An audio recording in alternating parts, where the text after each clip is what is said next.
से भगवान शिव के सामने रुक्मिणी जी कुल देवी और देवता का पूजन करने के बाद ब्राह्मण कन्याओं को आगे आगे, पीछे ब्राह्मण पत्नियां और बीच में रुक्मिणी जी, बगल में सैनिकों से सुसज्जित सैनिकों के साथ रुक्मी बड़ा भाई मंदिर के बाहर निकलती हैं। जैसे ही मंदिर के बाहर निकल रही हैं तो उनकी आंखें कातर नजरों से कन्हैया को देख रही हैं कि कहां है मेरा कान्हा। तब तक मंदिर के नीचे, सीढ़ियों के नीचे दिखाई पड़ा रथ। रुक्मिणी जी बड़े पैरों से बढ़ती हैं और आगे जाती हैं। कन्हैया रुक्मिणी जी के हाथों को पकड़कर रथ पर बैठा लेता है। रथ पर बैठाने के बाद अपनी शंख को उठाया। रुक्मिणी ने कहा, एक काम करिए प्रभु, जितनी जल्द हो सके आप यहां से लेकर मुझे गायब हो जाइए और चल करके तुरंत राक्षस विधिना विवाह, राक्षस विधि से विवाह मेरा करिए। भक्तवृंदों, रुक्मिणी जी की ओर देखकर, उनकी आतुरता को देखकर कन्हैया ने कहा, नहीं, पहले मैं शंख बजाऊंगा, मैं तुम्हें लेने आया हूं, बिना बाजा बजाए नहीं जाऊंगा। इसीलिए आज भी हम लोग कन्याओं को ग्रहण करने जाते हैं तो बाजा बजा कर जाते हैं। बजनिया जात ना, कन्हैया ने रुक्मिणी को ले आने के समय शंखत ध्वनि किया था। आज हम लोग बाजा बजनिया लेकर जाते हैं। भक्तों,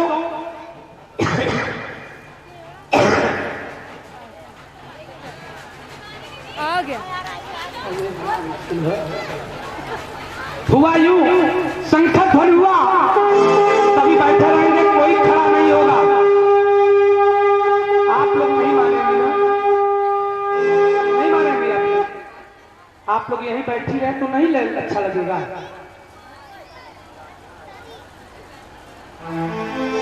और ये भाई जो बाजा बजाने वाले हैं उधर से वापस हो जाएंगे, इधर खोपड़ा खाने के लिए नहीं आएंगे। पता नहीं कितना आवाज होता है इसमें, पूरा दिमाग डिस्टर्ब कर देता है।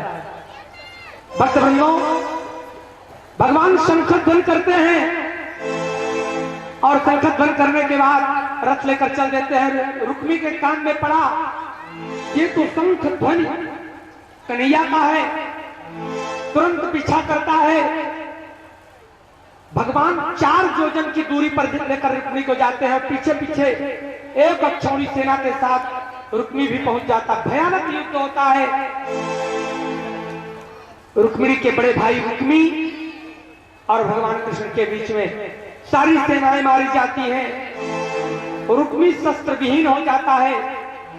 भगवान मल्ल युद्ध करते हैं और रुक्मी को जमीन पर पटक देते हैं। एक पैर से पैर को दबाया, दूसरे पैर को हाथ में लिया, बीच से फाड़ देना चाहा। रुक्मिणी का प्रेम भाई के लिए रथ से कूद जाती है। भगवान कृष्ण के चरणों को पकड़ ली। इस शुभ घड़ी पर मेरे भैया को मत मारो। हे प्रभु, मैं तो आपकी हूं। क्योंकि कृष्ण रुक्मिणी को बहुत प्रेम करते थे, इसलिए उनका कहा माना और रुक्मिणी को अभय दान देकर अपने पीतांबर से खंभे में बांध दिया। एक खंभा में बांध देते हैं और उसी के सामने रुक्मिणी से गंधर्व विवाह कर लेते हैं। यहां पर एक प्रथा है और आपको याद दिला देना चाहूंगा। जब आप लोग अपने बेटे के बारात लेकर जाते हो तो लावा परछाई ले जाते हो। लावा परछाई लड़की के भाई को, तो लड़की के भाई के लावा परछाई में कपड़ा, आजकल तो घड़ी, मोटरसाइकिल लोग दे रहे हैं, पता नहीं क्या क्या, लेकिन एक चीज जरूर लाया जाता है, एक रुमाली अंगूछा जरूर जाएगा। क्योंकि रुक्मी को कन्हैया ने एक खंभे से अपने पीतांबर से बांधा था। तो आज भी प्रथा है कि पहले तो ले चलो भाई, लड़की के भाई को सब कुछ, ये सोना चांदी कपड़ा रुपया जो भी देना हो दे दो। अगर फिर भी नहीं मानता तो इसी रुमाली से मंडप में बांधा जाएगा। वही भाव हम लोग रुमाली आज भी ले जाते हैं। भक्तवृंदों, जैसे ही गंधर्व विवाह समाप्त हो जाता है, रुक्मी को खंभा से मुक्त कर देते, छोड़ देते हैं। रुक्मी के आंखों में आंसू आ जाता है। भगवान कृष्ण के चरणों को पकड़ लेता है, कहता है प्रभु आप तो बड़ी कृपालु हो। रुक्मी ने, शिशुपाल ने हमारे मन में पता नहीं क्या क्या आपके विरोध में बैर भाव डाल दिया था। मेरी इच्छा है कृपा करके आप मेरे घर पर बारात लेकर आइए और अपनी बहना का विवाह धूमधाम से वैदिक विधान से अपने घर पर करूंगा। कन्हैया ने कहा देखो, मैं एक बार ससुराल हो गया, अब नहीं जाने वाला। मैं तुम्हारा सहर्ष स्वीकार करता हूं, लेकिन जाओ भीष्मक जी को और जितने शुभेच्छुओं सभी को लेकर द्वारिकापुरी आओ। मैं रुक्मिणी को लेकर द्वारिकापुरी चल रहा हूं। उधर रुक्मिणी को लेकर द्वारिकापुरी चले जाते हैं भगवान। इधर भीष्मक वगैरह सब कोई बारात लेकर, बारात वहां घराती और बाराती सब द्वारिकापुरी में ही बनाए गए और विधि विधान से विवाह की वेदी बनाई गई। विवाह की वेदी, कुशल आचार्य बैठे। भगवान कृष्ण का रुक्मिणी के साथ विवाह। भैया आचार्य जी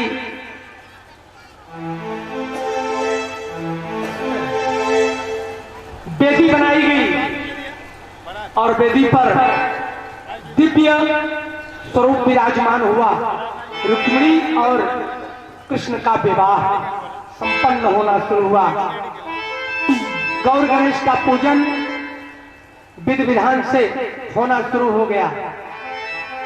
आज कृष्ण और रुक्मिणी कैसे सुशोभित हो रहे हैं, जैसे राम, लक्ष्मण, भरत और शत्रुघ्न 4 वेदियों पर जनकपुर में सुशोभित हुए थे। और वहां की सखियों ने क्या गाया था, आइए याद करें। जब तक रुक्मिणी और कृष्ण वेदी पर विराजमान होने जा रहे हैं,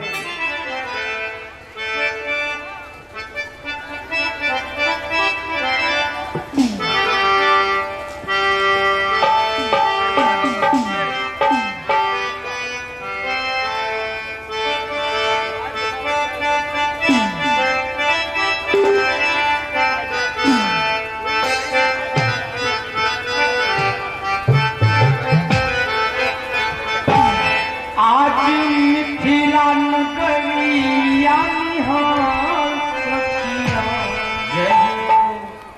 आज मिथिला नगरिया निहाल सखिया, चारों दुल्हनी बड़का कुमार, चारों दुल्हनी बड़का कुमार सखिया, चारों दुल्हनी बड़का कुमार सखिया, आज मिथिला नगरिया निहाल सखिया, आज मिथिला नगरिया निहाल सखिया, चारों दुल्हनी बड़का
कुमार सखिया, चारों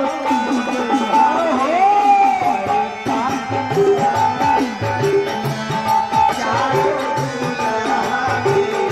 बड़का कुमार सखिया, चारों दुल्हनी बड़का कुमार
सखिया।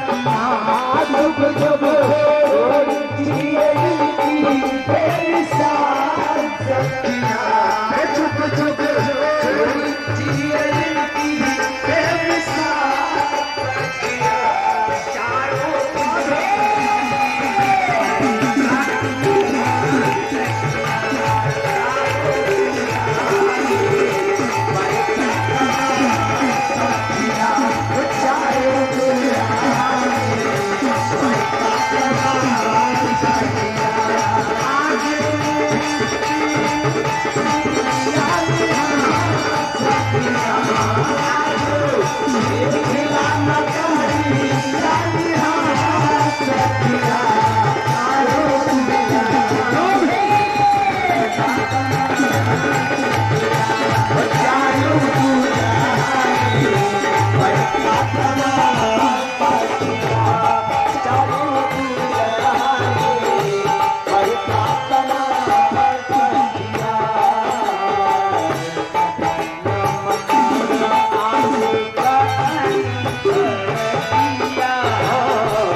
भक्तवृंदों, सियाराम जी सपत्नी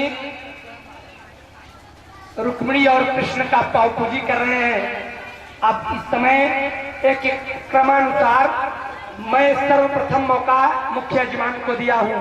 उसके बाद इनकी चारों बहुएं, चाहे फूलचंद्र जी की धर्मपत्नी हो फूलचंद जी के साथ, आज बहुत बड़े सौभाग्य की बात है, चाहे धर्म नारायण जी की पत्नी हो, धर्म नारायण की पत्नी और उनके वो अपनी धर्म पत्नी के साथ रुक्मिणी के विवाह में सम्मिलित होकर पुण्य का अर्जन करें।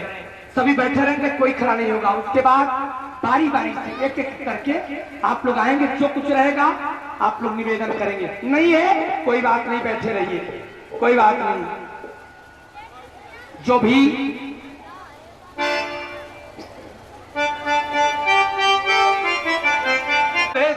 जानते हैं अपने बेटी का विवाह सब कोई करते हैं, लेकिन भगवान का विवाह और रुक्मिणी का विवाह कुछ लोग करते हैं। उनमें से हमारे सिया राम जी हैं, शायद फूलचंद्र जी की धर्म पत्नी जी अभी नजर नहीं आए। भाई सेठ जी कहाँ गए? अरे अरे वाह, क्या बात है। तो निश्चित रूप से ए भैया, ये कैमरामैन, इनको ये पढ़ो। देखिए मैंने पहले ही कह दिया है, किसी भी प्रकार की इस कथा का अपमान में नहीं बर्दाश्त करता। नहीं कथा कर रहा मैं, ऑल इंडिया में जाकर कथा करता हूँ। मंच के सामने अभद्र व्यवहार न करें, सभी को दर्शन करने दें। इतने बड़े बुजुर्ग बैठे हुए हैं बेचारे, केवल आप लोगों के थोड़ी सी उद्दंडता के कारण वो बेचारे सब बेकार हो जाते हैं, कोई कुछ नहीं देख पाता। सबको मौका दिया जाएगा, आप लोगों को यहाँ आराम से आइएगा, लेकिन अभी कर रहे हैं। आइए, बेटियां हमारी पराया कब होती है हम आपको बताने जा रहे हैं।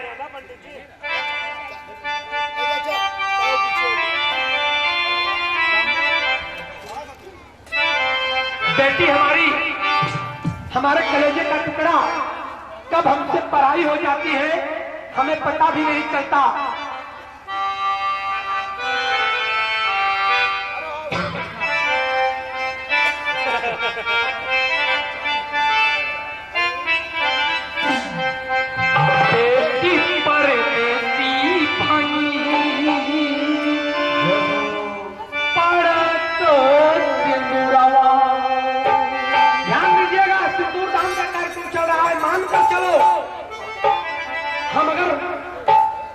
मुझे अपने प्रवचन पर कमांड है, मैं जब भजन भी करता हूं तो वो भगवान के लिए मंत्र ही मैं मान कर चलता हूं। बेटी पर बेटी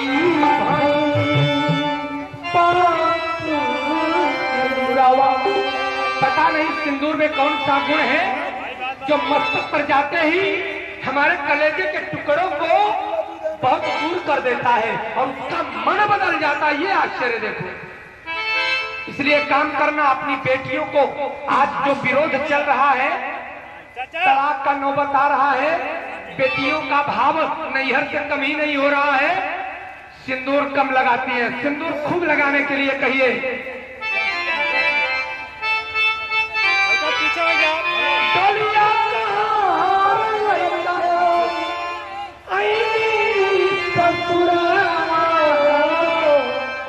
बेटी पर बेटी भई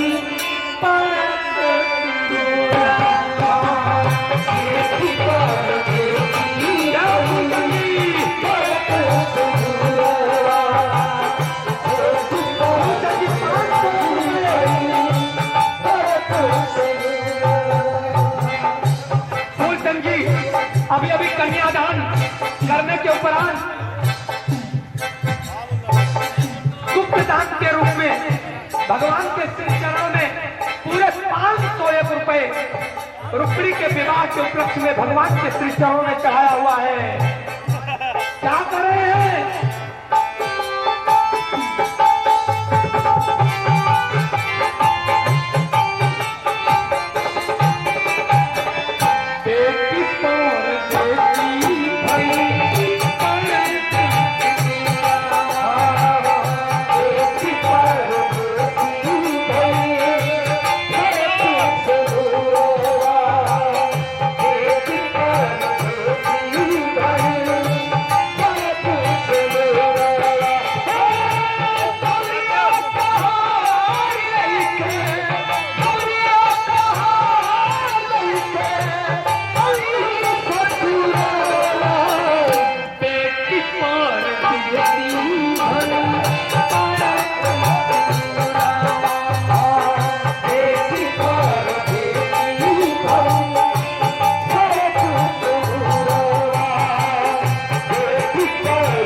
फोटो खिंचाने के चक्कर में मत पड़िए आप लोग।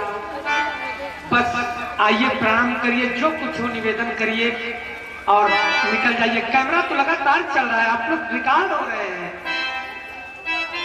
एक चीज ध्यान देना, बेटियों को खाली हाथ विदा मत करना, अर्थात संस्कार देकर विदा करना। रुक्मिणी जी की माता जी ने क्या संस्कार दिया हुआ है? विवाह संपन्न होने के बाद कोहबर के बाद का रस्म, विदाई के पहले रुक्मिणी की मां किस प्रकार का उपदेश दे रही हैं। जानकी जी को सुनैना ने जी भी उपदेश दिया था। आज हम लोग उपदेश नहीं देते और निश्चित रूप से परिवार विघटन की ओर आ रहा है, बढ़ रहा है।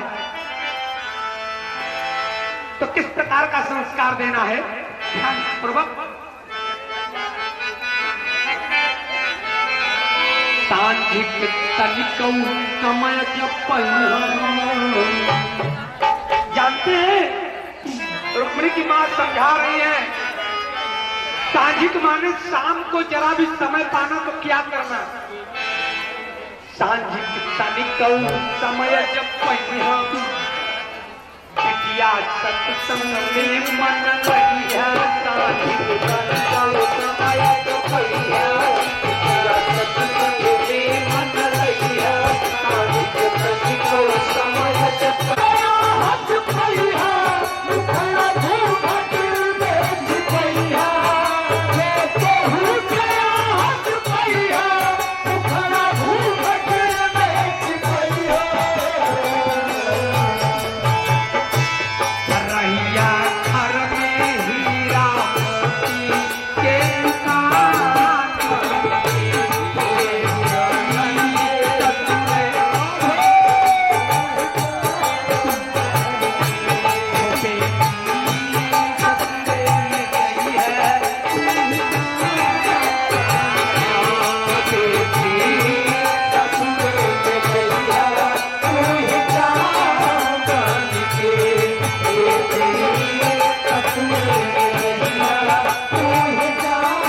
आप लोग प्रणाम करने के बाद खड़ी न हो, जाकर बैठ जाएं।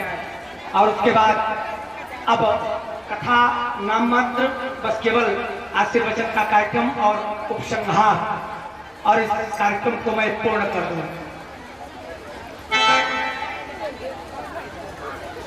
जो माताएं बहनें अभी रहेंगे, ये लोग आप लोग चढ़ा लें और उसके बाद कार्यक्रम पूरा हो जाए, आरती के बाद करें तो क्या फर्क पड़ता है, कर लीजिए।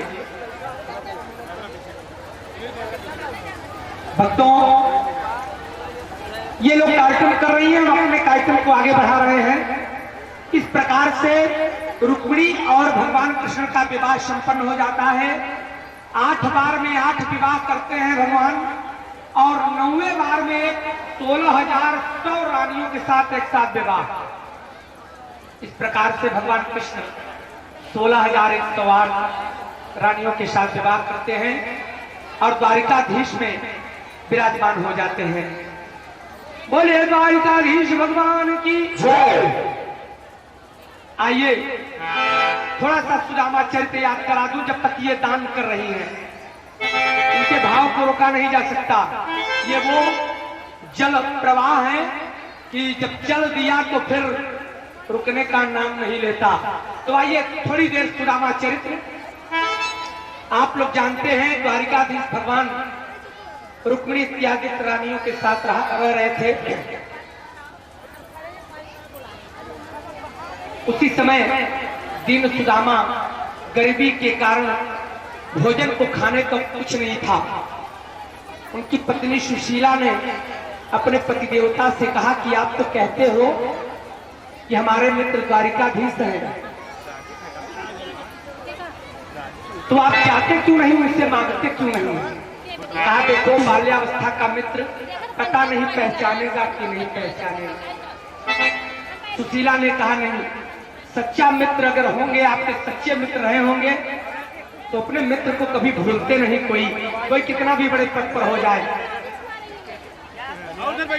बहुत समझाने के बाद सुदामा जी तैयार होते हैं और कहते हैं अच्छा ये बताओ, जाऊं तो मित्र के घर जाए, राजा के घर जाए, मंदिर में जाए, खाली हाथ नहीं जाना चाहिए। तो हमारे पास क्या है, हम अपने मित्र के पास क्या लेकर जाएंगे? सुशीला बोली कि आपके कन्हैया को आपने बताया है कि चावल की भजिया बड़ी प्रिय लगती है। घर पर तो नहीं है, पड़ोस से बात कर लाती हूँ, कई आधा पाव चावल मांग कर लाती है। और सुदामा जी को गट्ठी मार कर दे दिया। सुदामा जी पहुंचे द्वारिकापुरी, वहां के चकाचौंध को देखकर वापस होने लगे। कहा यहाँ जाना ठीक नहीं है, लेकिन फिर याद आई अपनी पत्नी से क्या जवाब दूंगा। हिम्मत करके द्वारपालों के पास गए। द्वारपालक उनको झिझक रहे हैं, खदेड़ रहे हैं। हाथ जोड़कर बोले कि मेरा नाम सुदामा पाणे है,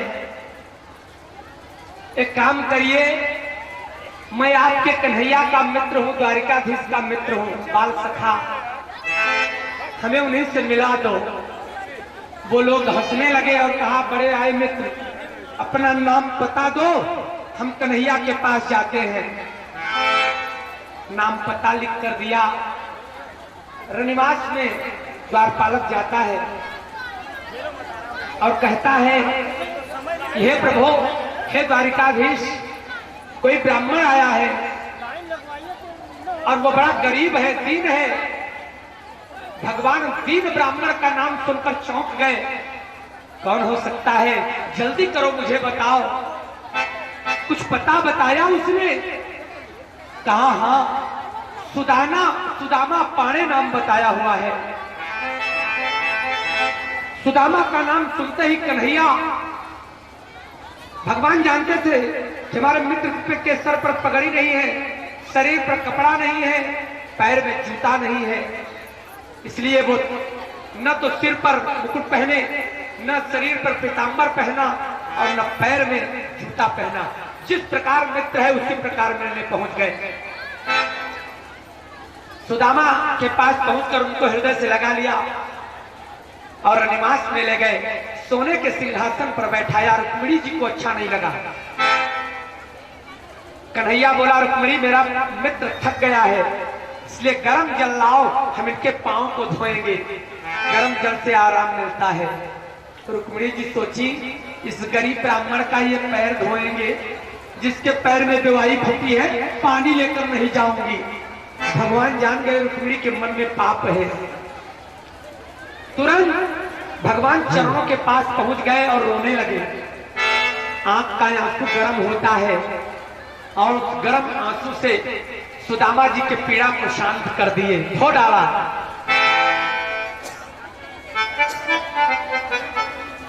और उसके बाद हाल चाल पूछ रहे हैं कि सुदामा जी आप कैसे आए, कहां थे। यहां तक की कथा सब सुनाते हैं, लेकिन आगे क्या हम आपको बता रहे हैं।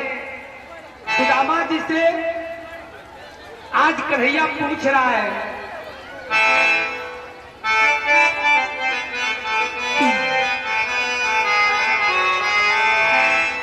हो मोरे पाले पन के यार हो यार।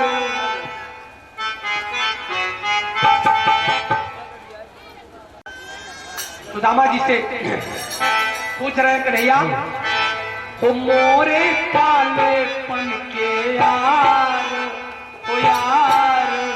सुदामा जी से आए मोरे पाले पन के यार सुदामा।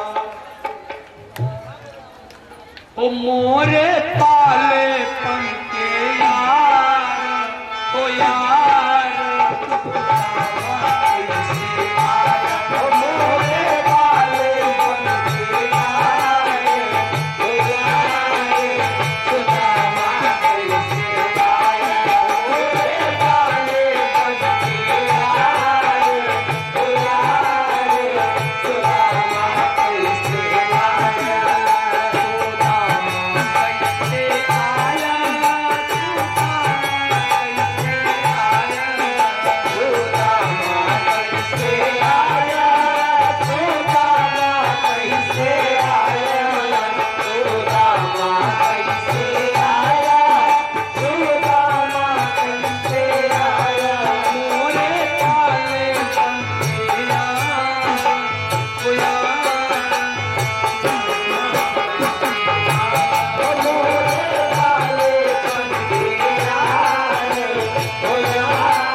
कन्हैया की निगाह सुदामा जी के कांख में जाती है, जहां पर चावल छिपा रहे थे।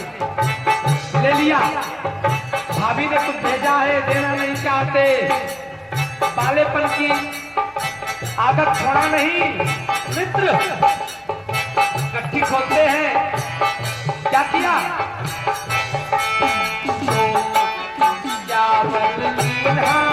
सारी संपत्ति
से सुदामा को माला माल बना देते हैं। भक्त बंधुओं, 2 मुट्ठी चावल खाकर तीसरी मुट्ठी की बारी में रुक्मिणी ने हाथ पकड़ लिया। इस प्रकार से सुदामा को भी माला माल बनाकर भगवान कृष्ण द्वारिकाधीश दिव्य राज्य करने लगे। बोलिए कृष्णचंद्र भगवान की जय। भक्तों, कथा समापन हो चुका है। आइए 5 मिनट का कार्यक्रम, अब मैं आशीर्वचन का कार्यक्रम। भक्तों, सर्वप्रथम मैं अपने मुख्य यजमान नाम लूंगा, इसलिए उनसे संबंधित सबके लिए मैं आशीर्वचन दे रहा हूं। और परमात्मा से यह बार बार निवेदन करूंगा कि जिस प्रकार का धर्म नारायण जी ने आज से 6 महीने हमारे आवास नैनी पर जाकर संकल्प लिया था और उस संकल्प को पिता के लिए पूर्ण किया, भगवान करें इस प्रकार का पुत्र सबको दे। ताली बजाकर स्वागत करिएगा आप लोग। तीसरे नंबर पर सूर्य नारायण, जिन्हें ननकऊ हम लोग प्यार से कहते हैं कि पत्नी का नाम अर्चना, जो कि निश्चित रूप से भक्ति के सागर में डूबी रही। दोनों पति पत्नी जिस प्रकार से सहृदय इस यज्ञ में मनुष्य वाचा कर्म अर्थ धर्म सब तरह से सम्मिलित रहे, मैं उनके लिए ढेर सारा आशीर्वचन, उनके पुत्रों के लिए, उनकी बेटी के लिए, उनके रिश्तेदारों के लिए, उनका बिजनेस व्यवसाय दिन दुने रात चौगुने बढ़े। हम पितरों से आशीर्वचन मांगते हैं और हम स्वयं आशीर्वचन देते हैं। चौथे नंबर छोटे शेष नारायण उर्फ बब्बू, स्वेजल इनकी पत्नी का नाम है, स्वेजल। दोनों पत्नी पत्नी सूर्य और चांद की तरह हमेशा चमकते रहे, इनका व्यवसाय दिन दुने रात चौगुने बढ़े, इनके पुत्र पुत्री, इनके रिश्तेदार, इनका व्यवसाय, हम ढेर सारा आशीर्वचन मांगते हैं और यह प्रार्थना करते हैं जिस प्रकार से अपने पिताजी के यज्ञ में इन्होंने भाग लिया और अपने जो भी उनके पास था यहाँ निवेदन किए, भगवान की समस्त मनोकामनाएं पूर्ण करें। देखिए दूसरे नंबर पर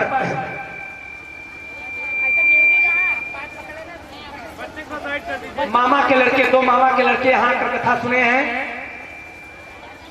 रामायण प्रसाद के शर्मानी और घनश्याम के शर्मानी, इनके परिवार को ढेर सारा आशीर्वचन, उन्होंने अपना समय दिया, उनको ढेर सारा आशीर्वचन। जीजा और दीदी हरिहर,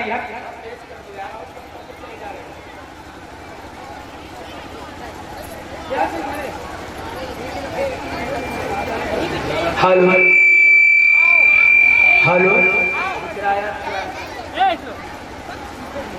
हरिहर प्रसाद के शर्मानी, इनकी पत्नी का नाम लालती देवी, बड़ी बेटी जो कि गुरु आचार्यों की जो सेवा लालती देवी ने किया है, निश्चित रूप से उसके लिए विशेषता मैं आशीर्वचन देता हूँ।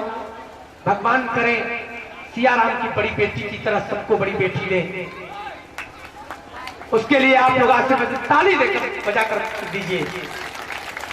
उसका अपना शरीर नहीं देखा है, भोजन नहीं देखा, लेकिन हम लोगों की सेवा 7 दिनों तक बहुत करी हुई है। इसके पूरे बेटी बेटियों को मैं ढेर सारा आशीर्वचन देता हूं।